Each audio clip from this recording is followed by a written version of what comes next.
Maybe when I was a kid, I just thought the coolest reward would be if I got to do X. Kind of self-gratifying accomplishments. As I get older, I understand how finite these kind of experiences are. The things that would last beyond that are like the community experience and the lifelong friends you make from other parts of the world. That's the thing that sticks around. I think it's undervalued sometimes with people. Your band's gonna break up. What are you still gonna have? And you're gonna have these cool memories with all these people.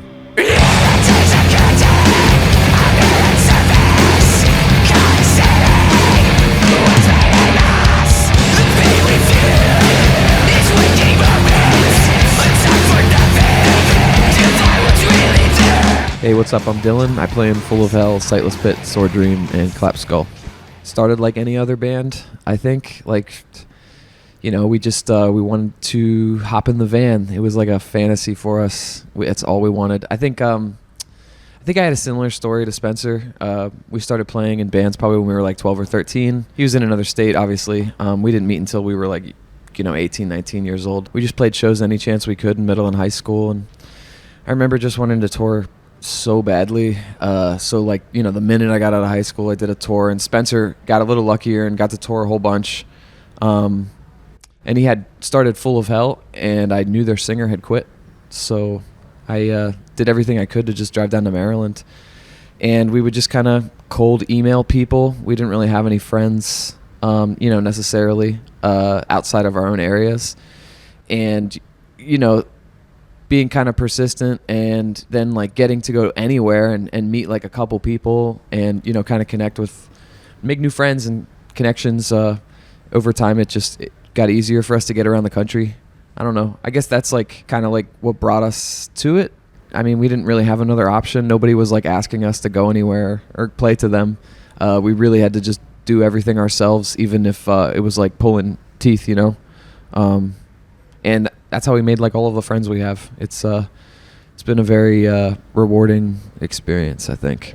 Maybe when I was a kid, I just thought the rewards, the coolest reward would be if I got to do X. If I get to tour all over the world, that's the coolest thing that's going to happen with this band.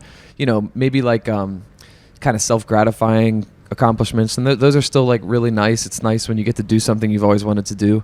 But as I get older, I understand how finite these kind of experiences are.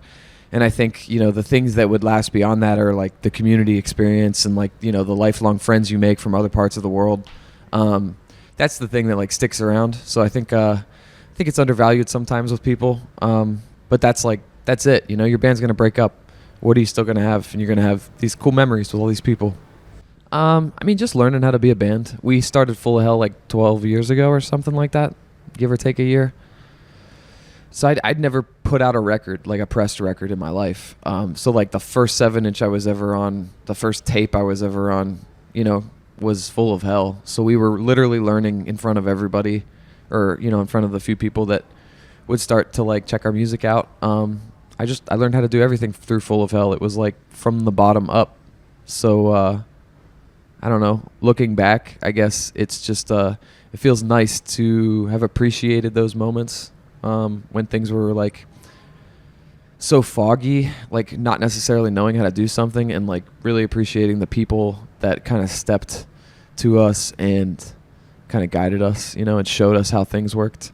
Because it's pretty opaque sometimes, like any other thing. It's how do you do X? How do you do Y? I don't know. There are ways to get those things done. They change over the years, but I don't know. And that's probably the main hurdle of starting a band, is trying to maybe figure out how to book a tour, or how to sequence a series of songs together into a record that you think makes sense. I don't know. Never stops though.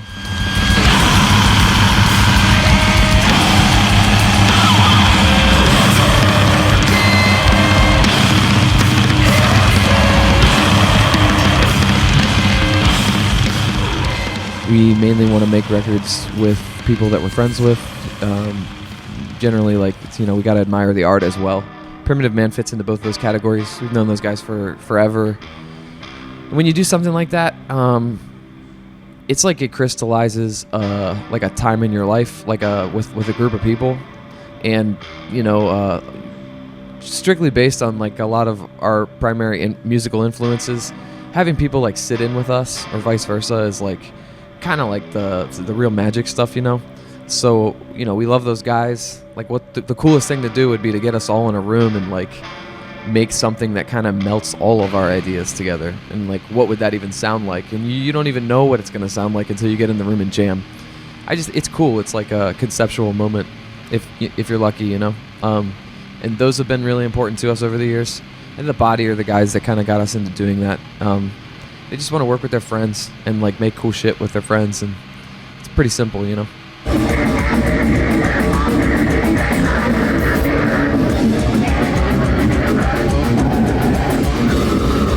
Oh man, I don't know.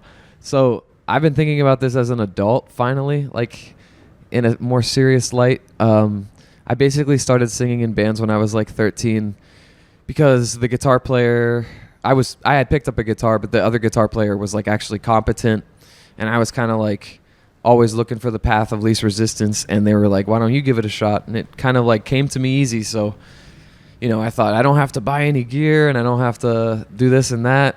I'm going to do this. This is easy. I'll do this. And I just stuck with it. But I don't really know. I never really had techniques that I could explain to people.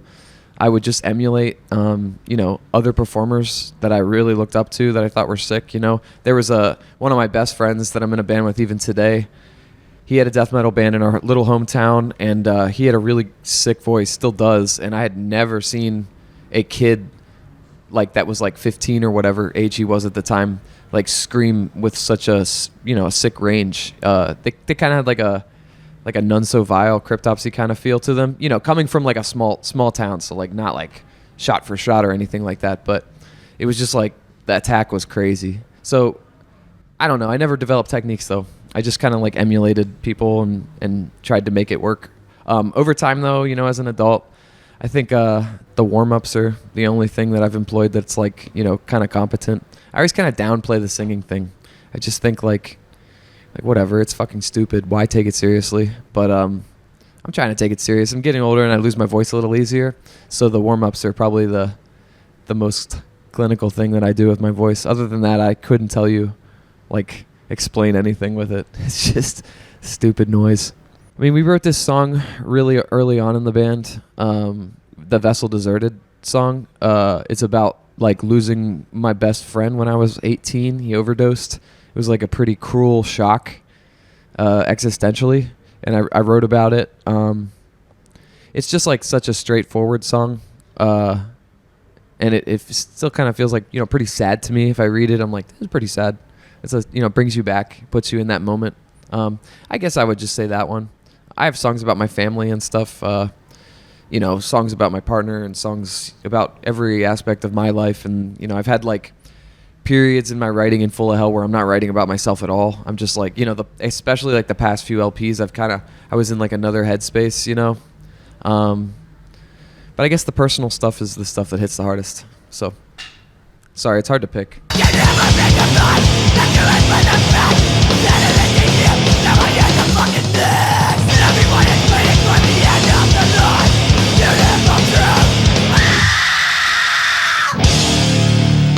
It's just about like the cost of having like a really blind faith, and like, you know, the pain and defeat that would come with it, and kind of like walking in lockstep with some ideology and not really understanding like the gravity of it, maybe the dark side of it. You know, it kind of just toes the line of all the supposed anti-Christian imagery that we've been using, particularly the past few records. They're more of like a declaration of disdain towards like the institution, not so much like the actual spirituality of the individual, and kind of how like horrible it is to see people weaponizing something like that to like profit off of it, to kind of subjugate. I don't know. Old topics that have been turned over by a million bands, but it speak to me, you know. That's like a lifelong thing, I think, for me. I don't even know exactly where I'll end up, but I feel like a spiritual person. I don't really necessarily feel like an atheist. Just kind of, as I get older, I'm just really thinking about how little I actually know. You know, I'm like a very average or below average human as far as intelligence goes. So, you know, I'm not even at the nowhere near anything even kind of in the same ball field as like the peak of our species, you know, and the peak of our species, the most intelligent scientists in the world, they know, like, you know, almost less than nothing. Humans are like a beat away from, you know, cracking flint against a rock and making fire. So just accepting that I know nothing and I'm never really going to know fucking anything, it's really humbling. And if you accept that, because that is the reality, who's to say? I don't know. I don't know what this is. So, yeah, that's kind of where I've been. You know, when you're young, you kind of carry extreme views. I think when I was really young, there was a period where I was like, I'm a fucking atheist. But, you know, I just don't ascribe to any labels. Just kind of keeping an open mind and keeping the idea that I don't know anything in my head.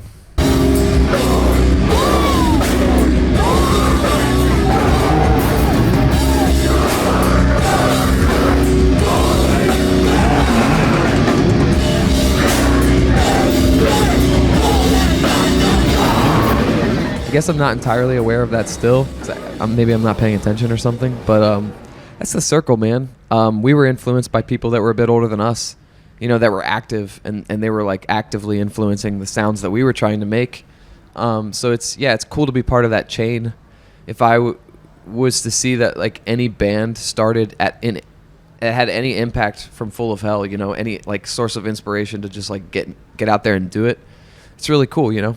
It's like a huge change in an individual's life. It gave me everything, and it was because of like a few specific instances. You know, seeing a grindcore band in a Mennonite schoolhouse when I was like 13 years old was very pivotal for me. So like to imagine that those little points of contact, I could be like, you know, helping some other kid get into music, or see that like that guy, I know I can do that. That's like very doable to me. This guy is like kind of, you know, I don't know. Yeah, it's awesome. I would hope that's the case. And there will be bands influenced off of those bands, and on and on. I just wanted to hear stuff that was like the most extreme shit I could get my hands on when I was a kid. Like I said, when I was 13, I saw my first band that would like constitute as like a proper grindcore band, you know, like, you know, a really fucking fast extreme band. And that totally blew my mind, and that was immediately what I wanted to do, like, you know, top BPM, just like absolute blast craziness. It was in a small town, so I joined a band that I could, that was like at least somewhat into a realm musically that I was into, but still always wanting the most extreme. And I think the point for me hearing music like that you would like call noise was like a Hydra Head Records compilation. It might have been Nut or like Merzbow or something. I don't really remember what year. The Hydra Head was so sick though, but it opened the door to me. As far as Full of Hell goes, when I met Spencer and we kind of discovered that we liked a lot of the same shit, he had wanted to form a band, quote, like Endless Blockade or Man is the Bastard, where the electronics were like an accompaniment to the instruments. And I was all for it. He kind of like showed me the ropes as he had seen them, you know, so that was like a learning experience for me. And I'm always learning with it. I just felt like it kind of took away the walls of like the traditional rock band kind of thing. You know, you can make like soundscapes, because I always loved ambient and drone and all kinds of stuff. So it's cool to just like not have that limitation as well. Like, you know, we can put any kind of sounds we want. It adds texture and atmosphere. It's a cool thing. I think a lot of bands dabble with that kind of stuff, you know, even if they're like really thinking about the feedback at the beginning of the song and recording like 50 different tracks of their guitar feeding back and trying to figure out which one has like, you know, the vibe that they're looking for. It's all the same. It's all the same thing.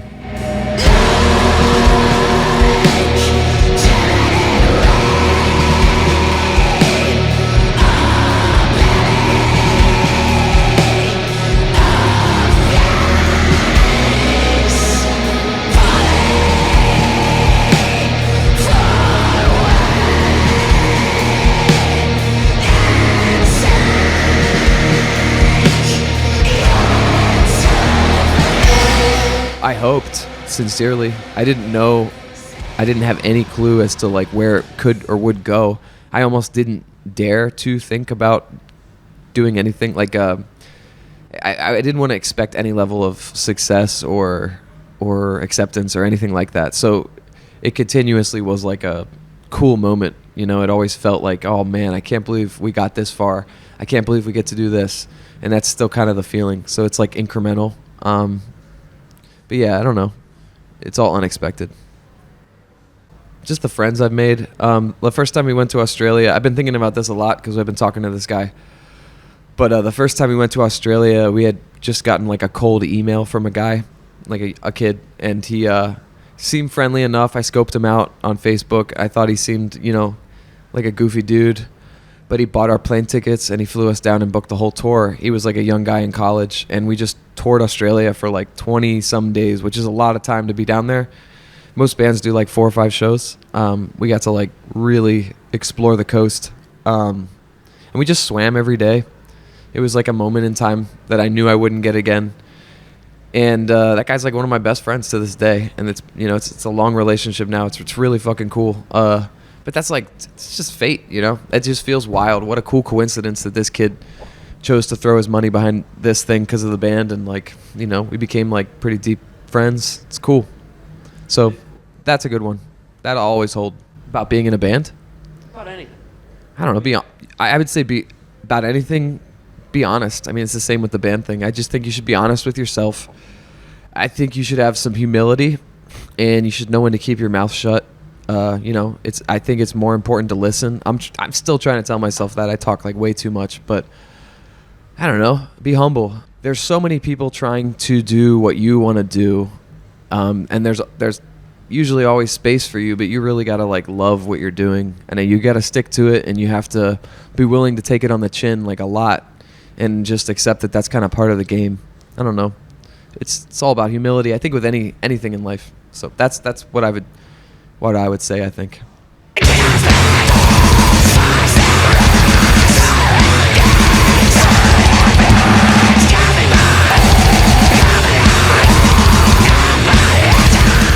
Oh man, there's so many. Doing like DIY touring, it's always gonna have like, there's just shit's always gonna happen. Even when it's like pro style shit always goes wrong. You just kind of have to expect it. There's like so many little details that go into it. The one I guess I always reference is the first time we ever went to Europe. We had this rental van that had no locks and no power steering and not enough seats and no insurance, no inspection. It was just like, you know, pretty wild. We got really sick on the tour, but you know, it was like the culmination of it was getting the van like repoed on a highway in Germany, and they just left us on the side of the road.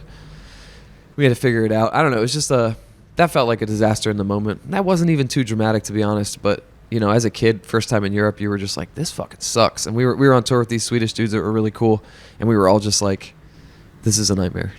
We are just completely fucked. But you know, and I hit a lot of cars on that tour too, because there was no power steering. You had to throw your whole body into the steering wheel. So that's like infinitely more cars than I had ever hit in my life before then. Like 4 or 5. It was awesome.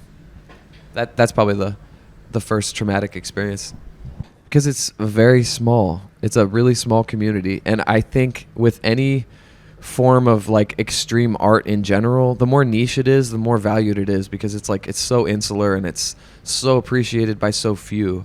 I think it's just very special when you feel like you're part of something like that.